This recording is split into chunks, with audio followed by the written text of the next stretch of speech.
नमस्कार नमस्कार सांग मैंने आपण मानक आज आउ गोटे नुआ पाठ को बहुत बहुत स्वागत। आपण मैंने समस्त केमिति अच्छी आशा करुँच आपण मैंने समस्त भले थे खुशी थे।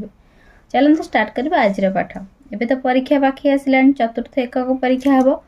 चतुर्थ एकक परीक्षा आमर अच्छी आज पढ़ा आम साहित्य साहित्य बहिर आम पढ़ा आज हसखुशी द्वितीय श्रेणी साहित्य बहिर पाठ 15 आम अंचल भूमिरूप पढ़ा। भूमिरूप कौन सब ए विषय आम पढ़ा। चलो उत्सव बाबू पुअर नाम उत्पल। से उत्कल विश्वविद्यालय पढ़ी सारी गाँव को फेरला। से जड़े उत्साही युवक। से चाकरी न करी चाष करने को चाहिला।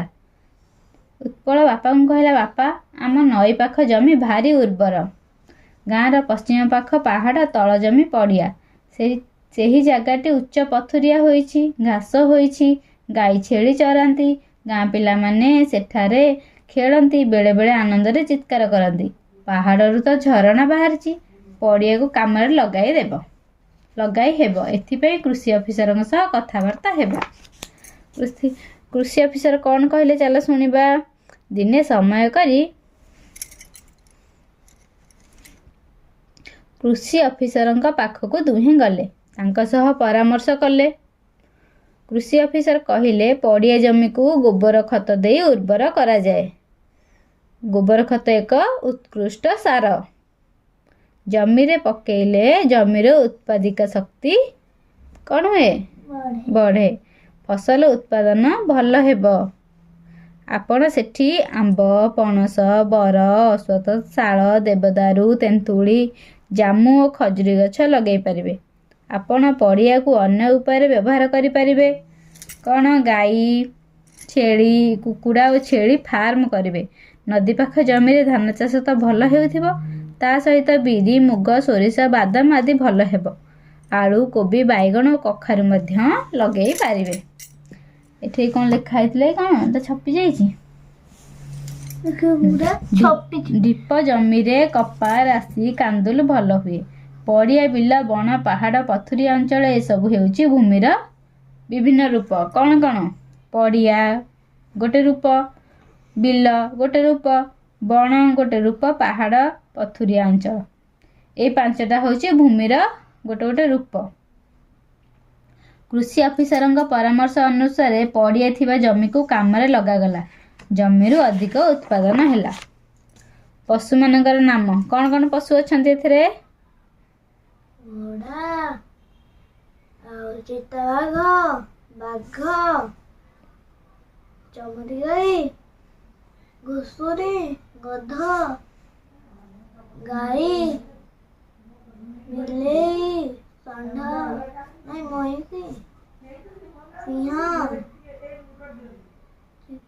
घोड़ा भालू। तला एबे पढ़िबा हमें अभ्यास। आज अभ्यास पढ़ी दबा। अभ्यास कौन देछि एटा आम जन्मभूमि देश उत्कल कीरति सर्व उत्पातु तोते हरि रखंतु बश्च कृपा करी। पढ़ो लेख आम यही विषय कौन पढ़ले सबू सख स्ख स्खलन स्खलित भूस्खलन। पाठरे क तक्त स चश्च प तप्त थिबा शब्द गुडी को लेख। उत्सव उत्पल उत्कल उत्साही उत्सृष्ट। तल शब्द गुडी को पढ़ और लेख। कौन कौन अच्छी उत्कट शुणे उत्कल उत्कलिका उच्च उत्सव उत्पन्न भर्सना उत्साहित उत्पत्ति उत्पादन उत्साह। ये सब मन रखिबु मु डाकिबी तू लिखिबु। शब्द गढ़ी माछ लांजरे लेख। जेपरी उत्साह सेपरी उत्कल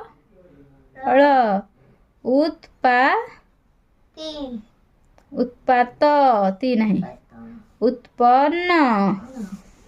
तापरे आलोचना करी उत्तर लिखिबा। क्वेश्चन आंसर प्रश्न उत्तर कौन देछि କୃଷି ଅଫିସର ପଡ଼ିଆ ଜମିରେ କି ଚାଷ କରିବା ପାଇଁ ଉତ୍ପଳକୁ ପରାମର୍ଶ ଦେଲେ?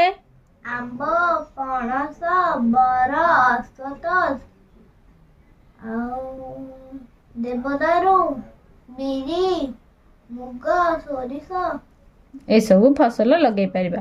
ପଡ଼ିଆ ଜମିକୁ କିପରି ଉର୍ବର କରାଯାଏ? ଓଡ଼ିଆ ଜମିକୁ ଗୋବର ଖତରେ ଉର୍ବର କରେ। ନଦୀ ପାଖ ଜମିରେ କେଉଁ ଫସଲ ଭଲ ହୁଏ? ନଦୀ ପାଖ ଜମିରେ ବିରି, ଧାନ, ବିରି, ମୁଗ, ସୋରିଷ, ବାଇଗଣ, କଖାରୁ ଏସବୁ ଫସଲ ଭଲ ହୁଏ। 5ଟି ବଡ଼ ଗଛର ନାମ ଲେଖ। ଆମ୍ବ ଗଛ, ନଡ଼ିଆ ଗଛ, ବର ଗଛ, ପଣସ ଗଛ, ଓସ୍ତ ଗଛ।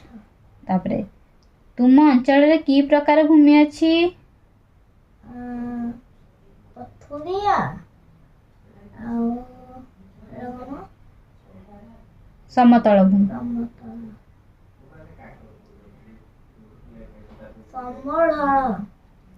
ଢଳ ନୁହଁ, ସମତଳ ମାନେ ସମାନିଆ ଜାଗା। ସମତଳ ଭୂମି, ପଥୁରିଆ ଭୂମି। ଆମ ପଥର ଯୋଉ ସବୁ ପାହାଡ଼ିଆ ଭୂମି, ପଥୁରିଆ ଭୂମି, ବିଲ, ଦୀପ ଏପଟେ ଯୋଉ ସବୁ ଲେଖା ହେଇଛି ଭୂମି ରୂପ ସବୁ କଣ କଣ?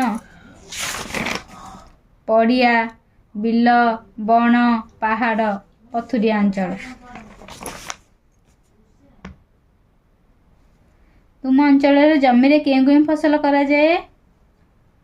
ଜମିରେ କେଉଁ ଫସଲ? ଆମ୍ବ, ନଡ଼ିଆ। ଆମେ ସବୁ ବାରିରେ ବିଲରେ ସବୁ କଣ ଲଗାଉଛେ? ଆମ୍ବ, ନଡ଼ିଆ, ବାଇଗଣ, ଟମାଟୋ, ବିରି, ଧାନ ଆଉ ସୋରିଷ, ମୁଗ ଏସବୁ। ତୁମ ଗାଁର ଲୋକମାନେ କେଉଁ କେଉଁ ପଶୁ ପକ୍ଷୀ ପାଳନ କରନ୍ତି? ଆମ ଗାଁର ଲୋକମାନେ କୁକୁର, ବିଲେଇ, ଗାଈ, ମେଣ୍ଢା, ଛେଳି, ଶୁଆ ଓ କୁକୁଡ଼ା ପାଳନ୍ତି।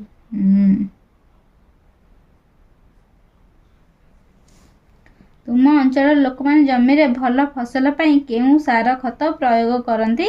ପଚାରି ଲେଖ। କେଉଁ ସାର ଖତ ପ୍ରୟୋଗ ହୁଏ ଆମ ବିଲ ମାନେ ଜମିରେ? ଜୈବ ସାର।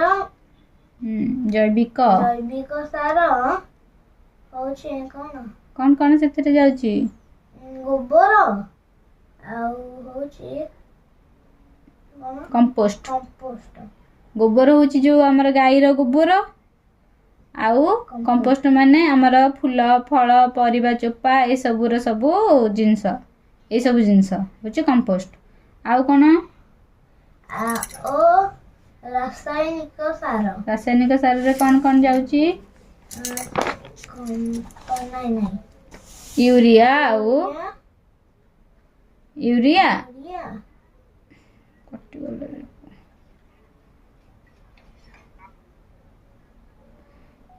ଆଉ କ୍ୟାଲସିୟମ ଯାଉଛି। ପଢ଼ ଓ ପ୍ରଶ୍ନ ଗୁଡ଼ିକର ଉତ୍ତର ଲେଖ। ମତ୍ସ୍ୟମାନେ ଜଳରେ ସେମାନଙ୍କୁ ଜଳରୁ କାଢ଼ି ଆଣିଲେ ଅଳ୍ପ ସମୟ ମଧ୍ୟରେ ମରିଯିବେ। ମତ୍ସ୍ୟମାନଙ୍କର କଣ ନାହିଁ? ପାଦ ନାହିଁ। ସେମାନଙ୍କର ଲାଞ୍ଜ ଓ ଡେଣା କେଉଁଥିରେ ସାହାଯ୍ୟ କରେ? ମତ୍ସ୍ୟମାନଙ୍କ ଦେହରେ ଡ୍ୟାସ୍ ଥାଏ। କେଉଁମାନେ ଜଳରେ ବାସ କରନ୍ତି? କାହାର ପାଦ ନାହିଁ? ଲାଞ୍ଜ ଓ ଡେଣା ସାହାଯ୍ୟରେ କେଉଁମାନେ ପହଁରି ପାରନ୍ତି? ତାହେଲେ ଖାଲି ଘର ପୂରଣ କର। ନଈ ପାଖ ଜମି ଭାରି ଉର୍ବର। ପାହାଡ଼ରୁ ଡ୍ୟାସ୍ ବାହାରିଛି? ଝରଣା। ପଡ଼ିଆ ଜମିକୁ କାମରେ ଲଗାଇବା ପାଇଁ ଡ୍ୟାସ୍ଙ୍କ ସହ ପରାମର୍ଶ କରିବା। ଜମିରେ ଖତ ସାର ପକାଇଲେ ଜମିର ଡ୍ୟାସ୍ ଶକ୍ତି ବୃଦ୍ଧି ପାଏ? ଉତ୍ପାଦନ। ଗାଈ ଗୋଟିଏ ଡ୍ୟାସ୍ ପଶୁ? ତ ଆମେ ଆଜି ପଢ଼ିଲେ କୋଉ ବିଷୟରେ? ଆମ ଅଞ୍ଚଳର ଭୂମି ରୂପ ବିଷୟରେ। ଆମ ଅଞ୍ଚଳର ଭୂମି କେମିତି, ସେଥିରେ କେଉଁ କେଉଁ ଫସଲ ହୁଏ, କେଉଁ କେଉଁ ଫସଲ କଲେ ଭଲ, କ'ଣ ଦେଲେ ଜମି ଉର୍ବର ହେବ, ଏସବୁ ବିଷୟରେ ଆମେ ପଢ଼ିଲେ। ତ କୋଶ୍ଚିନ୍ ଆସିଲେ ପରୀକ୍ଷାରେ ଲେଖିପାରିବୁ। ୟା ପରେ ତୁ ସବୁ ଶବ୍ଦ ଗୁରା ମନେ ରଖିବୁ, ମୁଁ ଡାକିବି ସବୁ ଲେଖିବୁ ହେଲା। ତ ଚାଲନ୍ତୁ ସାଙ୍ଗମାନେ, ଆଜିର ଆମେ ପଢ଼ିଦେଲେ ଆମ ଅଞ୍ଚଳର ଭୂମିରୂପ। ଆଜିର ପାଠଟି ଆପଣମାନଙ୍କୁ କେମିତି କ'ଣ ଲାଗିଲା ମୁଁ ନିଶ୍ଚିନ୍ତ କମେଣ୍ଟରେ ଜଣାଇବେ। ଭଲ ଲାଗିଲେ ଲାଇକ୍, କମେଣ୍ଟ, ସେୟାର କରିବାକୁ ଜମାରେ ଭୁଲିବେନି। ତ ଏଇଠି ଆମେ ରହିଗଲୁ, ପୁଣି ଦେଖା ହେବ ନେକ୍ସଟ ଭିଡ଼ିଓରେ। ରହିଲୁ, ନମସ୍କାର। Bye bye. ନମସ୍କାର।